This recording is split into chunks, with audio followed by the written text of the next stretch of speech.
Emmart fil-folja hija antoloġija ġdida għall-iskejjel sekondarji li tiġbor fiha kitbiet rappreżentattivi tal-letteratura bil-Malti. It-tim tagħna ltaqa' ma' Carlston Grima, uffiċjal edukattiv tal-Malti, sabiex jitkixxef dwar din il-ġabra.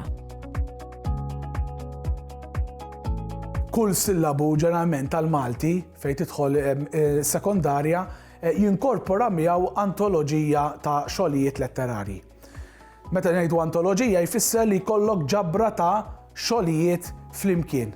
Ovvjament fil-każ tas-sillabu tas-sekk il-ġdid ħloqna antoloġija ġdida, Emmart fil-folja, jekk nidħol forsi fit-titlu stess, Emmart fil-folja kien hemm ukoll ħsieb warajha.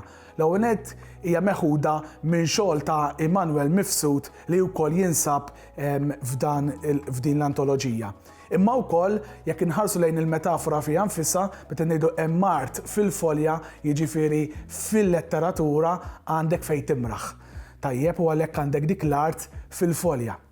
Min-naħa l-oħra tajjeb ħassejna wkoll l-importanza li nagħtu għażla wiesa ta' xogħlijiet letterarji. L-ewwel nett l-antoloġija hija maqsuma f'erba' taqsimiet. L-ewwel nett ħassejna bħala bord tas-sekk illi nagħtu importanza lil pojeta nazzjonali.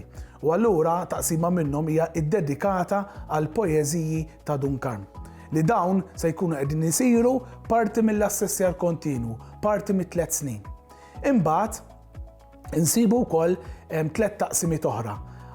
Allokajna taqsima għal novelli fejn għażilna novelli ta' ġeneri differenti, ta' awturi differenti. Mbagħad ukoll għamilna taqsima għar-rumanzi, ovvjament m'għandhomx 5 rumanzi, imma il-bord iddeċida li jagħżel partijiet minn rumanzi ta' epoki differenti biex bekk l-istudenti kollu esperjenza ta' rumanzi differenti. Biċċa minn rumanz li permezz ta' dak il-kapitlu magħżul ikun jista' jmur ikompli jaqra l-kumplament tar-rumanz. Biex nagħti eżempju, ir-rumanz storiku Nazju Ellul. Imma mbagħad hemm ukoll parti mir-rumanz ta' Ulitin għandna venut fl-Amerika. Hemm ukoll parti mir-rumanz ta' Oliver Frigieri, Ġiżimin li qatt ma jiftaħ. Li kollha kemm huma flimkien minkejn huma rumanzi għandhom storja differenti, għandhom plot differenti, għandhom karattri differenti, huma ta' natura prozaika differenti. Allura ridna li permezz ta' din l-antoloġija nagħtu esperjenza wiesa lill-istudenti tagħna.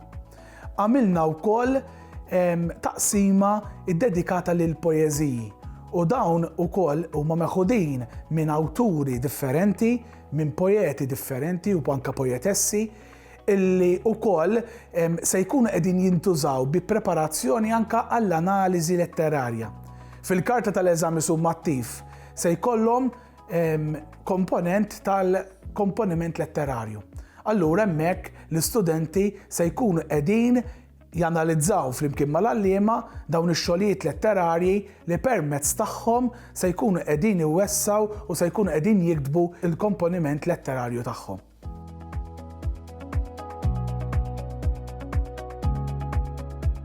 L-għażla tax-xogħlijiet ma saritx millum għallum, imma l-bord ingħata ċans, kien hemm linji gwida ċari ta' kif għandhom jintażlu x-xogħlijiet. Mbagħad flimkien u anke f'diskussjoni mal-għalliema wasalna għal lista finali ta' dawn ix-xogħlijiet. Għaliex qed ngħid hekk? Għaliex dejjem kien hemm il-ħsieb illi u anke l-għalliema riduha b'ħeġġa illi jkun hemm ukoll xogħlijiet kontemporanji. Forsi qabel l-antoloġiji li kienu marbutin ma' sillabu tas-sekk dejjem kienu marbutin ma' xogħlijiet letterarji qodma. Imma l-istudenti kif ukoll l-għalliema urew ix-xewqa li jkollhom xogħlijiet kontemporanji minn awturi kontemporanji u dik aħna permezz ta' din l-antoloġija nista' ngħidu li x-xewqa tagħhom saret realtà.